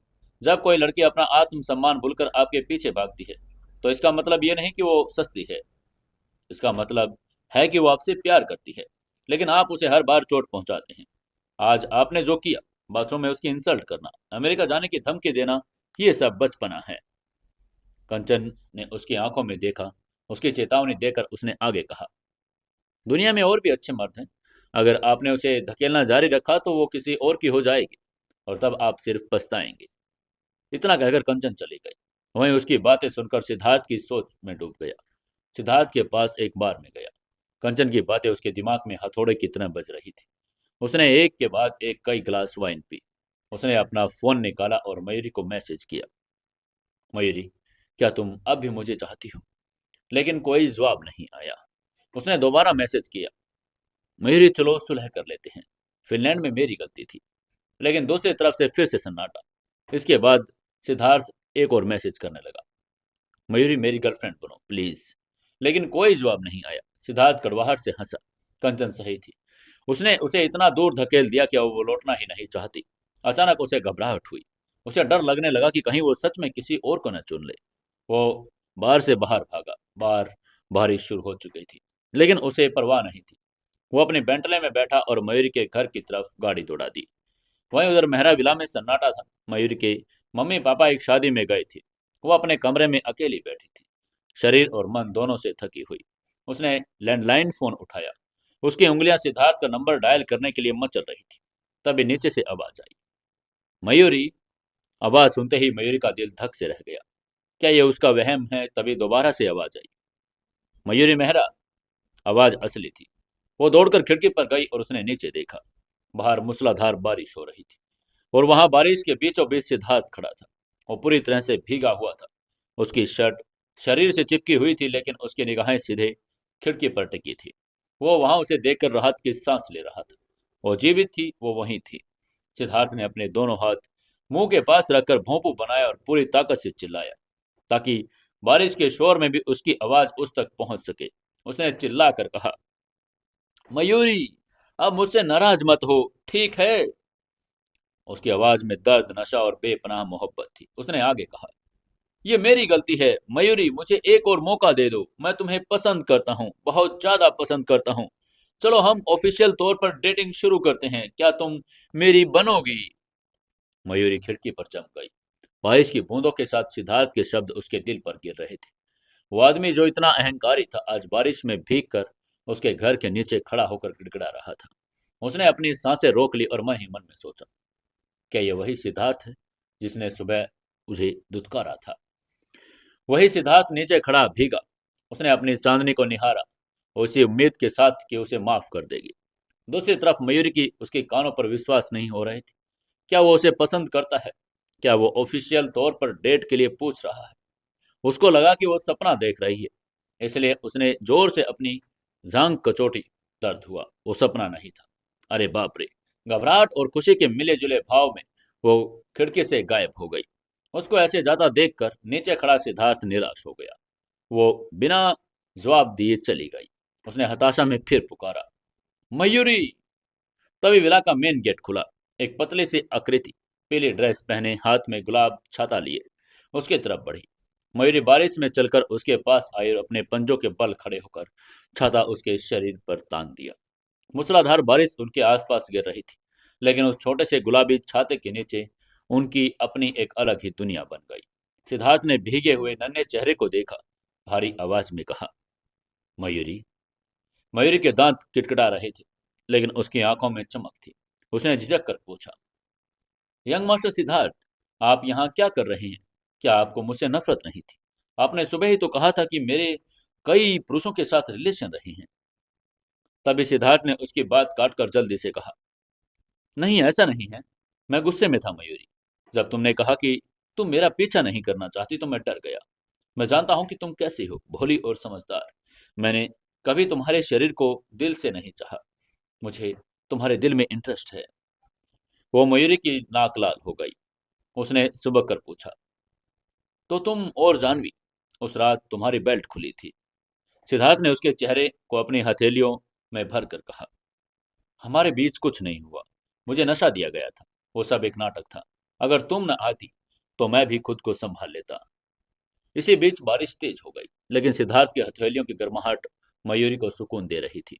तभी मयूरी ने धीरे से पूछा, सिद्धार्थ, तुम अभी चिल्लाकर क्या कर रहे थे? सिद्धार्थ मुस्कुराया। बारिश की बूंदें उसके चेहरे से टपक रही थी। उसने अपनी बात को दोहरा कर कहा, मयूरी, मुझे तुम पसंद हो। चलो हम ऑफिशियल तौर पर डेट पर चलते हैं, ठीक है? आगे से मयूरी ने सिर हिलाकर कहा, और ठीक है, मैं सहमत हूँ। उसने इतना ही कहा कि छाता उसके हाथ से छूटकर जमीन पर गिर पड़ा। सिद्धार्थ ने उसे कसकर अपनी बाहों में भर लिया। बारिश ने उन दोनों को पूरी तरह से भिगो दिया, लेकिन उस आलिंगन में सारी दुनिया की गर्माहट थी। तभी मयूरी को शराब की गंध आई। उसने उसे धक्का दिया और उसकी छाती पर मुक्का मारकर कहा, सिद्धार्थ, तुमने शराब पी रखी है और तुम गाड़ी चलाकर आई। तुम पागल हो क्या? सिद्धार्थ ने उसके गीले लटों को चूम कर कहा, हाँ, हाँ, मैं पागल हो गया हूँ। जब तुमने मुझे इग्नोर किया तो मुझे लगा मैं मर जाऊंगा। मैंने सोचा अगर मेरा एक्सीडेंट हो जाए तो शायद तुम मुझ पर तरस खाओगी। तभी मयूरी रो पड़ी। उसने सिद्धार्थ को हल्के से मुक्का मारकर कहा, तुम बड़े बदमाश हो। तुम्हें पता है मुझे कितना दुख हुआ? तुम फिनलैंड में जाह्नवी के साथ थी और मैं यहाँ दर्द में थी। तुमने मुझे गंदी बातें सुनाई। मैं भी एक लड़की हूँ, मुझे भी मनाना अच्छा लगता है। उसकी बात सुनकर सिद्धार्थ का दिल पसज गया। उसने तुरंत माफी मांगकर कहा, मुझे माफ कर दो मयूरी। अब कभी ऐसा नहीं होगा। मैं तुम्हें अपना सारा प्यार दूंगा। उसकी बात सुनकर मयूरी मुस्कुराई, लेकिन उसका शरीर अब और साथ नहीं दे पा रहा था। ठंड और कमजोरी और भावनाओं ने ज्वार को तोड़ दिया। उसकी आंखें बंद हो गई और सिद्धार्थ की बाहों में झूल गई। यह देखकर सिद्धार्थ घबरा गया। उसने बेहोश मयूरी को गोद में उठाया और विला के अंदर दौड़ा। वो सीधे कमरे में ले गया। उसका गुलाबी और सफेद रंगों से सजा वो बिल्कुल राजकुमारी का रूम। हालांकि सिद्धार्थ पहले भी यहाँ आ चुका था, लेकिन यादाश्त जाने की वजह से उसे कुछ भी याद नहीं था। सिद्धार्थ ने उसे कुर्सी पर बैठाया। उसके कपड़े गीले थे और शरीर ठंडा पड़ रहा था। उसने सोचा कि उसे गीले कपड़े उतारने में मदद करनी चाहिए, लेकिन जैसे उसका हाथ उसकी पीठ की जिप पर गया, मयूरी की आंखें खुल गई। फिर उसने सिद्धार्थ से पूछा, सिद्धार्थ, तुम क्या कर रहे हो? वो शर्मा कर सिकुड़ गई। सिद्धार्थ ने सफाई देकर कहा, मैं बस मदद कर रहा था। तुम बेहोश हो गई थी। क्या तुम्हारे पेट में अभी भी दर्द है? उसकी बात सुनकर मयूरी ने राहत की सांस ली और अपना सिर उसके कंधे पर रखकर कहा, मुझे पीरियड्स हो रहे हैं, इसलिए शायद बारिश और कमजोरी की वजह से बेहोश हो गई। ये सुनते ही सिद्धार्थ का दिल पिघल गया। वो इतनी कोमल थी। वो उसे सुबह से परेशान कर रहा था। उसने धीरे से पूछा, उस रात क्या तुम्हें दर्द हुआ था? उस सवाल को सुनकर मयूरी का चेहरा लाल हो गया। उसने शर्मा कर धीरे से कहा, हाँ, बहुत असहज था। आगे से सिद्धार्थ ने उसके माथे पर एक हल्का सा किस करके कहा, माफ करना, मुझे लगा तुम एक्सपीरियंस्ड हो। मैंने गुस्से में जो भी कहा उसे भूल जाओ। जाओ पहले नहा लो, नहीं तो बारिश के पानी में तुम्हें खुजली हो जाएगी। उसकी आवाज में चिंता झलक रही थी। उसकी बात सुनते ही मयूरी नहाने चली गई। वहीं सिद्धार्थ कमरे का मुआयना करने लगा। तभी उसने बिस्तर पर एक टेडी बियर जो देखा, जाना पहचाना सा लगा, लेकिन उसे याद नहीं आया कि उसने उसे कहाँ देखा था। थोड़ी देर बाद मयूरी तौलिया में लिपटी हुई बाहर आई। उसने सिद्धार्थ से कहा, आंखें बंद करो। उसकी बात सुनते ही सिद्धार्थ ने किसी आज्ञाकारी बच्चे की तरह आंखें बंद कर ली, लेकिन उसके दिमाग में मयूरी की छवि छप गई थी। मयूरी जल्दी से कपड़े पहनी और बिस्तर में घुस गई। उसने कंबल ओढ़कर कहा, अब खोल सकते हो। वहीं सिद्धार्थ भी भीग चुका था। उसकी सफेद शर्ट शरीर से चिपकी हुई थी। उसने उसके एब्स भी दिख रहे थे। उसके गीले कपड़ों को देखकर मयूरी ने उससे पूछा, मैं तुम्हारे लिए पापा के कपड़े लेकर आती हूँ। ये कहकर वो भागकर दूसरे कमरे में धर्मपाल के कपड़े लेने चली गई। उसने सिद्धार्थ को कपड़े देकर कहा, ये लो, पजामा और शर्ट और अंडरवियर। ये कहते मेरी अलमारी के पास रुक गई। उसका चेहरा टमाटर सा लाल था। उसने शर्मा कर कहा, मुझे तुम्हारा साइज नहीं पता। तभी सिद्धार्थ की आंखों में शरारत आ गई। उसने हल्के से मुस्कुरा कर कहा, सबसे बड़ा। उसके बाद सुनकर मेरी बिना कुछ बोले चेहरा छिपाकर वहां से भाग गई। जब सिद्धार्थ कपड़े बदल कर लौटा तो मेरी कंबल के अंदर पूरी तरह छिपी हुई थी। सिद्धार्थ ने कंबल खींच कर कहा, अरे बाहर निकलो, शर्म किस बात की? फिनलैंड में तो मेरे कपड़े तुमने ही उतारे थे। आगे से मयूरी ने कंबल से सिर निकाला और उसे पैर मारकर कहा, चुप रहो, उस बात का जिक्र मत करो। तभी सिद्धार्थ बिस्तर के किनारे बैठ गया। उसने मयूरी की तरफ देखकर प्यार से पूछा, फिनलैंड में चोट कहाँ लगी थी, मुझे दिखाओ। उसका स्वर गंभीर और कोमल था। मयूर ने अपनी हथेली आगे की। वहां क्रोध का निशान था। सिद्धार्थ ने झुककर उस निशान को बड़े प्यार से चूम कर कहा, दर्द हो रहा है? आगे से मयूरी ने हल्के से मुस्कुरा कर कहा, नहीं। लेकिन मयूरी का दिल जोर से धड़कने लगा। तभी सिद्धार्थ ने आगे पूछा, और कहाँ लगी है? आगे से मयूरी ने हिचकचाकर अपनी कमर से नाइट गाउन थोड़ा ऊपर उठाया। वहां एक बड़ा सा नीला बैंगनी निशान था। उसको देखते ही सिद्धार्थ की आंखें भर गई। उसने अपनी उंगलियों के उस निशान को छुआ और चिंता भरे स्वर में कहा, मैं दवा लगा देता हूँ। उसकी बात सुनते ही मयूरी ने दराज की दवा शीशी निकाली और सिद्धार्थ को देकर कहा, ये लो, मैं छुप कर लगा दी थी ताकि माँ को पता न चले। सिद्धार्थ ने धीरे धीरे उसकी कमर पर दवा लगाई। उसका स्पर्श इतना सौम्य था कि मयूरी को नींद आने लगी। वो पूरी तरह से रिलैक्स हो गई थी। दवा लगाने के बाद सिद्धार्थ ने उसके कपड़े ठीक किए और उसके कान के पास फुसफुसा कर कहा, मयूरी, क्या मैं तुम्हारे बिस्तर पर आ सकता हूँ? मयूरी की आंखें झटके से खुल गई। वो हैरान होकर उसे देखने लगी। तभी सिद्धार्थ ने मासूमियत से सफाई देकर कहा, मैं बस तुम्हारे बगल में लेटूंगा, हम साथ नहीं सोएंगे, बस मुझे गले लगा लो और बातें करते रहे। उसकी बात सुनकर मयूरी की हंसी छूट गई। यह आदमी जो दुनिया के लिए इतना कठोर था, अब एक बच्चे की तरह सिर्फ गले लगने की भीख मांग रहा था। उसने मुस्कुराकर अपनी बाहें फैला दी। सिद्धार्थ बिस्तर पर लेटा और उसने अपनी मजबूत बाह उसकी तरफ बढ़ाकर कर कहा, इधर आओ। मयूरी बिना किसी हिचकिचाहट के उसकी बाहों में समा गई। फिनलैंड की उन अधूरी और तनावपूर्ण रातों के विपरीत आज की रात सुकून और अपनताओं से भरी थी। सिद्धार्थ के शरीर से नहाने के बाद की ताजगी और उसकी पुरुष गंध आ रही थी। धर्मपाल की ढीली शर्ट और खुले बटनों के साथ उसकी सुडौल छाती झांक रही थी। तभी मयूरी ने अपनी उंगली से उसकी दाढ़ी को सहलाकर धीरे से पूछा, सिद्धार्थ, फिनलैंड में तुम इतना कोल्ड बिहेव क्यों कर रहे थे? क्या इसलिए कि मिशन खतरनाक था? तुम मुझे बचाना चाहते थे लेकिन जाह्नवी को साथ ले गए। मुझे खतरे से डर नहीं लगता, मैं तुम्हारे लिए मरने को भी तैयार हूं। आगे से सिद्धार्थ ने चुप कराने के लिए उसके होठों को चूम कर कहा, तुम्हें मौत की बात करने की इजाजत नहीं। हाँ, वो मिशन जानलेवा था। मैं कमांडर इन चीफ था। अगर मैं तुम्हें वहां की सिचुएशन बताता तो तुम डर जाती। जाह्नवी का वहां होना बस एक कॉन्फिडेंस और मजबूरी थी। मयूरी ने उसकी छाती पर सिर रख दिया। उसने दोबारा से सिद्धार्थ से पूछा, लेकिन वो रात तुम्हारी बेल्ट और जिप खुली थी, तुम और वो। सिद्धार्थ ने उसका चेहरा अपनी हथेलियों में भर कर कहा, मयूरी, मैं सच कह रहा हूँ। हमारे बीच कुछ नहीं हुआ था। मुझे नशा दिया गया था और वो सब एक नाटक था। अगर तुम न आती तो भी मैं खुद को संभाल लेता। उस रात मेरी बेल्ट खोलने वाला कोई और नहीं, शायद वही थी। मैं इस मामले में निर्दोष हूँ। उसकी बात सुनकर मयूरी का चेहरा शर्म से लाल हो गया। वो तो बस एक गलतफहमी थी। तभी सिद्धार्थ ने उसे और करीब खींच कर कहा, मुझे पता है तुम्हारे दिल में कोई और था। सच कहूं तो मुझे उस अतीत के आदमी से बड़ी जलन होती है। शायद इसलिए जब तुमने कहा कि तुम अब मेरे पीछे नहीं भागना चाहती तो मैं डर गया। मुझे लगा तुम सिर्फ चिढ़ा रही हो। उसकी बात सुनकर मयूरी की आंखों में आंसू आ गए।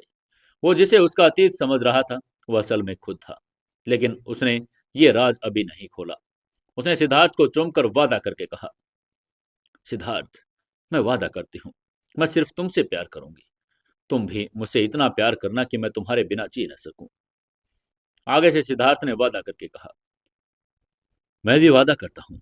चलो हम ऑफिशियल तौर पर एक नई शुरुआत करते हैं। ये कहकर उसने उसने अपनी बाहों में जकड़ लिया। दोनों ने एक दूसरे को गले लगाया।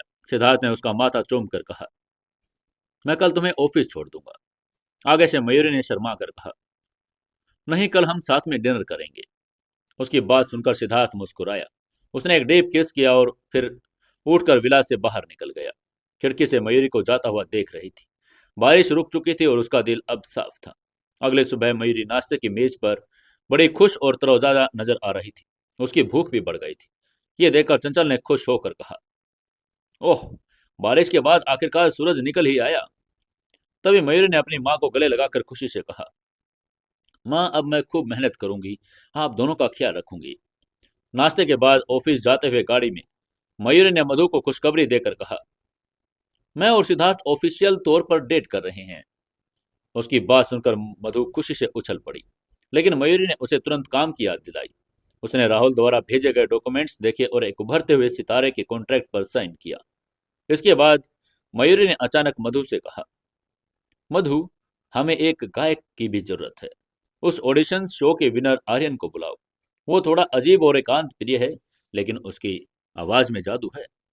उसकी बात सुनकर मधु भी हैरान हो गई, लेकिन उसने मयूरी की पारखी नजर पर भरोसा किया। इसके बाद दोपहर के खाने के लिए मयूरी ने ढेर सारा खाना मंगवाया। उसकी भूख देखकर मधु भी दंग रह गई। खाने का ऑर्डर देने के बाद मयूरी अपने काम में बिजी थी। तभी हाई हिल की खटखटाहट के साथ जानवी ने वहां प्रवेश किया। वो एक महंगे कॉर्पोरेट सूट में थी, चेहरे पर वही पुराना घमंड। जानवी ने रूखे स्वर में कहा, मिस मयूरी। मयूरी ने शिष्टाचार में उसे बैठने को कहा और पानी का गिलास उसकी तरफ बढ़ाकर कहा, ये मेरा अस्थायी ऑफिस है, इसलिए थोड़ी अव्यवस्था है।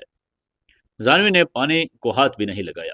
उसने स्पष्ट स्वर में कहा, मैं सीधे मुद्दे पर आती हूँ। सिद्धार्थ को छोड़ने के लिए तुम्हें कितने पैसे चाहिए? ये लो ब्लैंक चेक, जो चाहो भर लो। इसे मेरी तरफ से दान समझो। उसकी बात सुनकर मयूरी को हंसी आ गई। उसने कुर्सी पर पीछे झुककर अपने दोनों हाथ सीने पर बांधे और इत्मीनान से कहा, मिस दानवी, आप दान की बात कर रही थी। सिद्धार्थ मेरा हस्बैंड है। उसकी सारी प्रॉपर्टी कानूनी रूप से मेरी है। आप अपने थोड़े से पैसों से मुझसे मुकाबला करना चाहती हैं। उसने आगे कहा, और आप चाहती हैं कि मैं अपना हस्बैंड आपको दान कर दूं, तो क्या आपको इसके लिए मुझसे भीख नहीं मांगनी चाहिए? उसकी बात सुनकर जानवी का चेहरा गुस्से से लाल हो गया। उसने गुस्से में चिल्लाकर कहा, मयूरी, तुम गुलेरिया परिवार के लायक नहीं हो। सारिका आंटी मुझे पसंद करती है। उन्होंने ही मुझे फिनलैंड भेजा था। एक दिन तुम फिर से अजनबी बन जाओगी। आगे से मयूरी ने ठंडी हंसी हंसकर कहा, मैंने इस पर बहुत सोचा। तुम मेरी सास को चाहे कितना भी पटा लो, जब तक सिद्धार्थ मुझे अपने दिल में रखेगा, मैं उस परिवार का हिस्सा रहूंगी। जिस दिन सिद्धार्थ मुझे चाहेगा, तुम्हारी सारी चालें धरी की धरी रह जाएंगी। अब जाह्नवी के पास कोई जवाब नहीं था। उसने मयूरी के बैकग्राउंड पर हमला करके कहा, तुम्हारी जैसी लोअर क्लास की लड़की का सिद्धार्थ के पीछे घूमना शर्मनाक है मयूरी। आगे से मयूरी उठी और धीरे से जाह्नवी के पास गई। उसकी आंखों में गजब का कॉन्फिडेंस था। उसने कॉन्फिडेंस से जाह्नवी की आंखों में देखकर कहा, शर्मनाक, मिस जाह्नवी, किसी और के हस्बैंड पर डोरे डालना और किसी का घर तोड़ने की कोशिश करना, इसे बेशर्मी कहते हैं। और हाँ, तुम मुझसे पूरे 5 साल बड़ी हो। कायदे से तो मुझे तुम्हें दीदी कहना चाहिए। अपनी उम्र का लिहाज करो। मेरे सामने इतना बचकाना व्यवहार मत करो। मयूर की मुस्कान में धार आ गई थी। दीदी, ये शब्द जाह्नवी के दिल पर तीर की तरह लगा। 26 साल के जाह्नवी को 21 साल की मयूरी ने बूढ़ा महसूस करा दिया। वो जलन से जल उठी। मयूरी की जवानी, उसकी नेचुरल ब्यूटी और उसका कॉन्फिडेंस, यही वजह थी उसे सिद्धार्थ आकर्षित था। जाह्नवी ने झुंझला कर कहा, मयूरी, देखते हैं आखिर में कौन जीतता है। ये कहकर वो पैर पटक कर वहां से चली गई। वहीं मयूरी पीछे से हंस पड़ी। उसने हंसकर कहा, ओह, देखते हैं। तभी मधु खाना लेकर लौटी। उसने मयूरी से पूछा, जाह्नवी यहाँ क्यों आई थी? आगे से मयूरी ने मुस्कुराकर उसकी बात का जवाब देकर कहा, हो बस अपनी बेइज्जती करवाने आई थी। यह कहकर उसने सूप का कटोरा उठा लिया और ऐसे सुगंध लेकर कहा, वाह, गोजबेरी सूप, मुझे बहुत भूख लगी है। उसके बाद मयूरी ने चावल का एक निवाला लिया। उसके स्वाद में एक अनोखा अपनापन था, शायद इसलिए क्योंकि उसका मन शांत था। उसने मुस्कुरा कर कहा, मधु, खाने के बाद मैं थोड़ी देर सोऊंगी। शायद वसंत आ गया है, हवा में एक अजीब सा नशा है। आगे से मधु ने सहमति जताकर कहा, बिल्कुल। ऐसे ही काम वगैरह करते हुए दिन बीत गया। अगले दिन दोपहर 3 बजे आर्यन आया। वो असम का एक सख्त मिजाजी आदमी था और पीठ पर गिटार घिसी हुई जींस और चेहरे पर जीवन के संघर्ष की लकीरें।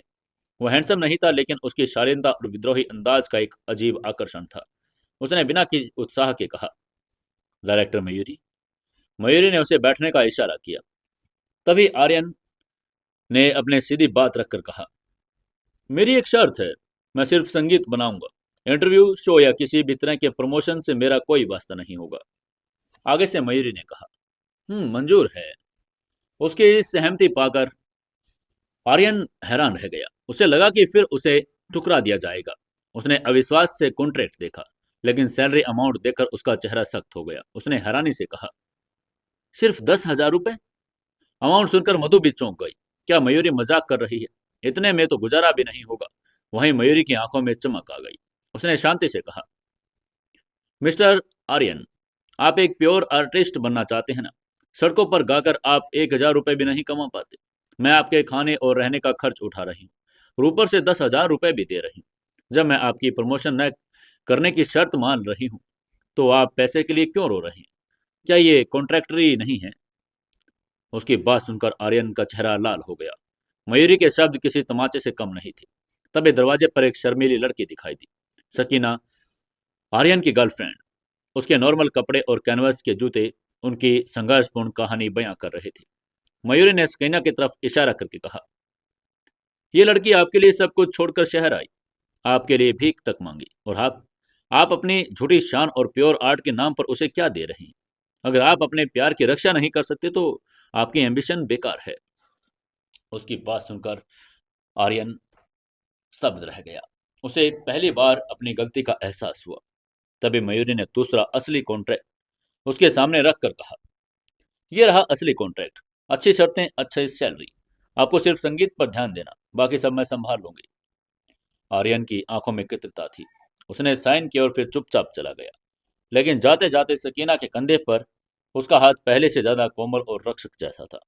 उसके जाने के बाद मधु ने मयूरी को छेड़कर कहा, मुझे लगा कि तुम उसे धमका रही हो, लेकिन तुम तो गुरु बन गई। आगे से मयूरी ने फाइल बंद करके कहा, धमकी भी थी और सबक भी। अगर वो नहीं बदला तो इस दुनिया में खो जाएगा, और मुझे उसकी प्रतिभा चाहिए। वो बातें कर ही रहे थे कि तभी मधु का फोन बजा। उसने कॉल अटेंड करके कहा, हेलो। दूसरी तरफ से सिद्धार्थ की भारी आवाज आई, हेलो, क्या मयूरी तुम्हारे साथ है? उसका फोन नहीं लग रहा। तभी मधु ने उसको बताया कि मयूरी का फोन खो गया है। उसकी बात सुनने के बाद उधर सिद्धार्थ ने तुरंत एड्रेस पूछा और फोन काट दिया। वहीं उधर मयूरी के ऑफिस में एक लड़की आई, कावेरी। वो मयूरी से काफी मिलती जुलती थी, खासकर 3 साल पहले की मयूरी से। उसने मयूरी से काम मांगा, लेकिन मयूरी ने उसे साफ मना कर दिया। कावेरी के जाने के बाद मधु ने मयूरी से पूछा, उसे क्यों नहीं रखा? वो सुंदर थी। मयूरी ने बिना सिर उठाए कहा, उसकी आंखों में महत्वाकांक्षा और चालाकी थी। हमें अपनी टीम में ऐसे लोग नहीं चाहिए। वहीं उधर कावेरी जैसे मयूरी के ऑफिस से बाहर निकली, वैसे ही उसकी नजर सिद्धार्थ पर पड़ी, जो मयूरी से मिलने आ रहा था। सिद्धार्थ ने उसे देखा तक नहीं, लेकिन कावेरी की आंखों में एक नई खतरनाक चमक आ गई। दूसरी तरफ सिद्धार्थ मयूरी के ऑफिस में दाखिल हुआ। मयूरी उसे देखते ही खिल उठी।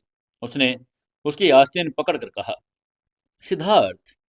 आगे से सिद्धार्थ ने उसके कोमल चेहरे को छूकर पूछा, काम हो गया, खाना खाने चले? मयूरी ने हल्के से सिर हिलाकर उसकी बात का जवाब देकर कहा, हाँ, मैं कपड़े बदल कर आती हूँ। ये कहकर वो चेंजिंग रूम में गई। मयूरी ने सफेद टॉप और डेनिम और ओल पहना, बालों की एक चोटी बनाई थी। वो बहुत मासूम और प्यारी लग रही थी। जब वो बाहर निकली तो सिद्धार्थ उसे देखता रह गया। चलते हुए सिद्धार्थ ने अपना हाथ धीरे से उसकी ओर बढ़ाया और वो उसका हाथ पकड़ना चाहता था, बस थोड़ा सा और। तभी मयूरी ने अचानक उससे पूछा, सिद्धार्थ, तुम क्या सोच रहे हो? सिद्धार्थ सक पका गया। और झट से हाथ वापस जेब में डाल लिया। दात तेरी की, एक 30 साल का सीईओ एक टीनेजर की तरह घबरा रहा था। इसके बाद रेस्टोरेंट के प्राइवेट रूम में पहुंचकर मयूरी ने उससे पूछा, तुमने L and wild entertainment company में इतना पैसा क्यों लगाया और शेयर मेरे नाम क्यों किए? सिद्धार्थ ने उसके कटोरे में सूप डालकर कहा, तुम्हें ऊपर उठाने के लिए। मयूरी का चेहरा खिल गया, लेकिन उसने नखरे दिखाकर कहा, मैंने वो पैसे कंपनी से वापस करवा दिए, मुझे तुम्हारी रिश्वत नहीं चाहिए। उसकी बात सुनकर सिद्धार्थ ने अपनी भौहें चढ़ाई। वो जानता था कि मयूरी स्वाभिमानी है और यही बात उसे और भी ज्यादा पसंद आती थी। मयूरी ने सिद्धार्थ की प्लेट में खाना परोसा। दोनों खाना खाने लगे, तभी खाते खाते सिद्धार्थ ने देखा कि मयूरी के होठों पर एक चावल का दाना लगा है। उसने अपना चम्मच रखा और बड़े ही हाथ से उसका चेहरा थाम लिया। उसकी नजर मयूरी के गुलाबी नम होठों पर अटक गई। वो उसे चूमना चाहता था। मयूरी उसकी नजरें देखकर घबरा गई। उसने हड़बड़ा कर कहा, सिद्धार्थ तुम। तभी वेटर ने दरवाजा खटखटाया, जिसे सिद्धार्थ चिढ़ गया। उसने झुंझला कर कहा, मैं सिगरेट पीने जा रहा हूँ। ये देखकर वो उठकर बाहर चला गया। गलियारे में सिद्धार्थ सिगरेट पी रहा था। उसका मूड खराब था। वो अपने गर्लफ्रेंड को किस भी नहीं कर पा रहा था। तभी उसने देखा कि कोने में एक कपल बेतहाशा एक दूसरे को किस कर रहे थे। सिद्धार्थ का चेहरा लाल हो गया। उसने मन ही मन में कहा, यह अन्याय है, मुझे क्यों नहीं मिल रहा। तभी बाहर मयूरी आ गई। उसने सिद्धार्थ को उस जोड़े की तरफ देख कर पाया और उसको आवाज देकर कहा, सिद्धार्थ। उसकी आवाज सुनकर सिद्धार्थ हड़बड़ा गया। उसने सिगरेट फेंकी और सफाई देकर कहा, मैंने कुछ नहीं देखा। उसको ऐसे हड़बड़ाता देखकर मयूरी हंस पड़ी। उसे समझ आ गया कि अंदर कमरे में उसे किस करना चाहता था। वो हताश था। उसने मन ही मन में कहा, यह आदमी कितना प्यारा और अजीब है। लेकिन मयूरी ने सिद्धार्थ को बेनकाब नहीं किया। वो जानते थे कि एक पुरुष की गरिमा क्या होती है। उसने मुस्कुराकर उसकी कमीज का कोना खींचकर कहा, सिद्धार्थ, क्या हम शॉपिंग मॉल चल सकते हैं? मुझे नया फोन खरीदना है। सिद्धार्थ ने कहा, जरूर। इसके बाद दोनों मॉल गए। एक स्टोर में मोबाइल देखने लगे। तभी काउंटर पर मयूरी ने जिद की, सिद्धार्थ अपना फोन दिखाओ, मुझको बिल्कुल तुम्हारे जैसा मॉडल चाहिए ताकि हमारे पास कपल फोन हो। सिद्धार्थ ने अपना प्रीमियम विदेशी ब्रांड का काला फोन निकाला, जो इंडिया में उपलब्ध नहीं था। उसको देखते ही मयूरी ने गाल फुला लिया और निराश होकर कहा, तुम नॉर्मल चीजें इस्तेमाल नहीं कर सकते क्या? सिद्धार्थ अपनी ऊंची कुर्सी पर लापरवाही से बैठा था। उसने प्यार में उसके सिर को सहलाकर कहा, दो ऑप्शन है, या तो कुछ दिन रुको, मैं विदेश से मंगवा दूं, या फिर इसे फेंक दूं, तुम्हारे साथ एक नया सेल ले लूं। उसकी बात सुनकर पास खड़ी सेल्स गर्ल ने आ भर कर कहा, मैडम आपके बॉयफ्रेंड कितने अच्छे हैं। उसको ऐसे तारीफ करता हुआ सुनकर मयूरी का चेहरा गर्व से खिल उठा। उसने गर्व से मुस्कुरा कर कहा, बिल्कुल, लेकिन मैं उसको फोन कैसे फेंकने दूं? उसने अंत में एक गुलाबी फोन चुना जो सिद्धार्थ के काले फोन के जैसा दिखता था। उसने दोनों के साथ रख कर कहा, देखो ये बिल्कुल हस्बैंड वाइफ जैसे लग रहे हैं, जैसे बिछड़ने के बाद फिर मिल गए। आगे से सिद्धार्थ ने गंभीरता से सिर हिलाकर कहा, हाँ। उन्होंने ये फोन खरीद लिया और वहां से निकल पड़े। लिफ्ट में जाते हुए मयूरी ने शरारत से पूछा, सिद्धार्थ तुमने मेरा नंबर किस नाम से सेव किया है? उसकी बात सुनकर सिद्धार्थ ने स्पाट आवाज में कहा, मयूरी। आगे से मयूरी ने उदासीनता से कहा, उफ तुम कितने बोरिंग हो। मयूरी ने अपना फोन दिखाया। उसने उसका नंबर यंग मास्टर सिद्धार्थ के नाम से सेव किया था, जिससे सिद्धार्थ का चेहरा उतर गया। इसके बाद लिफ्ट में मयूरी ने मौका देखा। उसने सिद्धार्थ को दीवार से धकेला और उसका रास्ता रोककर उसको चारों तरफ से अपनी बाहों में घेर लिया। यह देखकर सिद्धार्थ ने उससे पूछा, मयूरी ये तुम क्या कर रही हो? उसकी आवाज भारी हो गई थी। मयूरी ने अपना गुलाबी फोन उसकी आंखों के सामने लहराया। उसके फोन की स्क्रीन पर यंग मास्टर सिद्धार्थ नहीं बल्कि हबी लिखा था। यह देखकर सिद्धार्थ स्तब्ध रह गया। तभी मयूरी ने उसकी कमीज पकड़ी और नखरे दिखाकर कहा, हबी, तुम भी अपने मोबाइल में मेरा नाम बदलो। मैं मयूरी नहीं बेबी कहलाना चाहती हूँ। आप मुझसे 10 साल बड़े हैं, थोड़े तो रोमांटिक बनिए। उसकी बात सुनकर सिद्धार्थ का खून गर्म हो गया। 30 साल की उम्र में पहली बार किसी लड़की ने उसके साथ ऐसा व्यवहार किया था। उसने मयूरी के कोमल जबड़े को अपनी उंगलियों से उठाया और भारी कर्कश आवाज में कहा, बेबी। उसने मयूरी को बेबी कहा और बेबी सुनकर मयूरी खुशी से चहक उठी। उसने उसके गाल पर जोरदार किस किया और खुशी से झूम कर कहा, मेरे हबी कितने अच्छे हैं। लेकिन इसके बाद जैसे वो पीछे हटने लगी, सिद्धार्थ ने उसे अपनी बाहों में जकड़ लिया और उस पर झुक गया। तभी मयूरी ने घबरा कर उसका मुंह ढक दिया और कहा, रुको, यहाँ कैमरा है। उसकी बात सुनकर सिद्धार्थ का चेहरा लाल हो गया। उसने मयूरी को घूर कर कहा, तो तुम मेरे साथ खेल खेल रही थी? लेकिन तभी मयूरी उसकी पकड़ से छूटकर भाग गई। उसने उसको चिढ़ाकर कहा, पकड़ सको तो पकड़ लो।" ऐसे ही मस्ती करके वो लोग सिद्धार्थ की बेंटले में जाकर बैठ गई। बेंटले में वापस जाते समय माहौल शांत था। मयूरी अपने नए फोन में सिम कार्ड डाल रही थी। तभी सिद्धार्थ ने उससे पूछा, "ये कौन सा नंबर है?" मयूरी ने लापरवाही से कहा, "फिनलैंड में मेरा फोन खो गया था, तो मधु ने मेरा डुप्लीकेट सिम निकलवा दिया। ये वही नंबर है।" उसकी बात सुनकर सिद्धार्थ का दिल धक से रह गया। अब जाकर उसे पता चला कि उसका फोन फिनलैंड में खो गया था। मतलब उसने उसे कभी इग्नोर नहीं किया था। वहीं जैसे ही मयूरी ने फोन ऑन किया, वो लगातार बजने लगा। डिंग डिंग, 66 missed call, 42 unread message. Mayuri हैरान रह गई। ये सब एक ही नंबर के थे जिसे उसने हबी के नाम से सेव किया था। उसने मैसेज खोले। हर मैसेज में सिद्धार्थ की तड़प थी, "कहाँ हो, माफ कर दो, क्या अब भी मुझसे प्यार नहीं करती?" ये सब पढ़कर मयूरी की आंखों में आंसू आ गई। वो समझ गई कि उसकी चुप्पी ने सिद्धार्थ को कितना तोड़ा था। तभी सिद्धार्थ ने गाड़ी रोकी। उसका चेहरा अपनी हथेलियों में लेकर बोला, "मुझे लगा तुम मुझसे नाराज हो।" मयूरी ने रोकर उसकी छाती में मुक्का मारकर कहा, "तुम कितने बेवकूफ हो। तुम बाहर से इतने सख्त बनते हो लेकिन अंदर से भावुक। तुम मुझे इतना पसंद करते हो।" आगे से सिद्धार्थ ने अपनी शर्मिंदगी छिपाकर उसे अपनी बाहों में भरकर कहा, "मैं मानता हूं, अब रोना बंद करो।" उसने उसको होठों को चूमा और धीरे से, सावधानी से। आगे से मयूरी ने अपनी आंखें बंद कर ली। उसका यह पहला ट्रू एक्सपीरियंस था। गाड़ी की प्राइवेसी में उसका केस डिप होता गया। सिद्धार्थ का हाथ उसकी कमर पर सरक गया। तभी बाहर से आवाज आई, "मयूरी।" यह आवाज सुनते ही मयूरी ने झटके से सिद्धार्थ को धक्का देकर कहा, "माँ आ गई।" उन्होंने देखा चंचल गाड़ी के पास खड़ी थी। उन्होंने उन दोनों से कहा, "तुम दोनों 1 घंटे से गाड़ी में क्या कर रहे हो? चाय पीने भी नहीं आए?" सिद्धार्थ ने गला साफ किया और उसका चेहरा लाल था। उसने अपनी नजरें चुरा कर कहा, "आंटी, हम कुछ बात कर रहे थे, मैं चलता हूँ।" यह कहकर वो जल्दी से निकल गया और उसकी आंखों में मयूरी के लिए अब भी प्यास थी।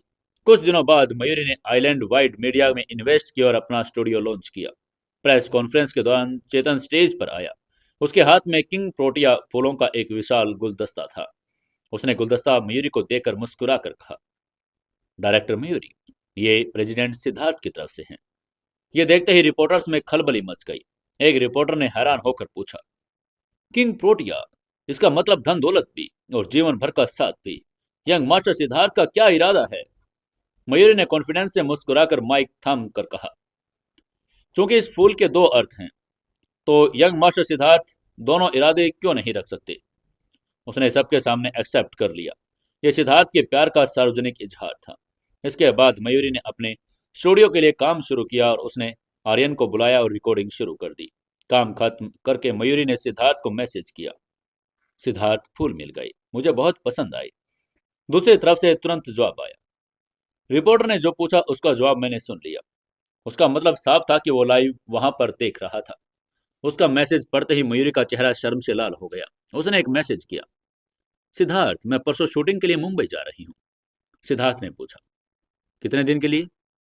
लेकिन मयूरी ने इसका बात का कोई जवाब नहीं दिया। सिद्धार्थ के मैसेज का जवाब न मिलने पर उसने चिढ़कर लिखा, "हिम्मत कैसे हुई?"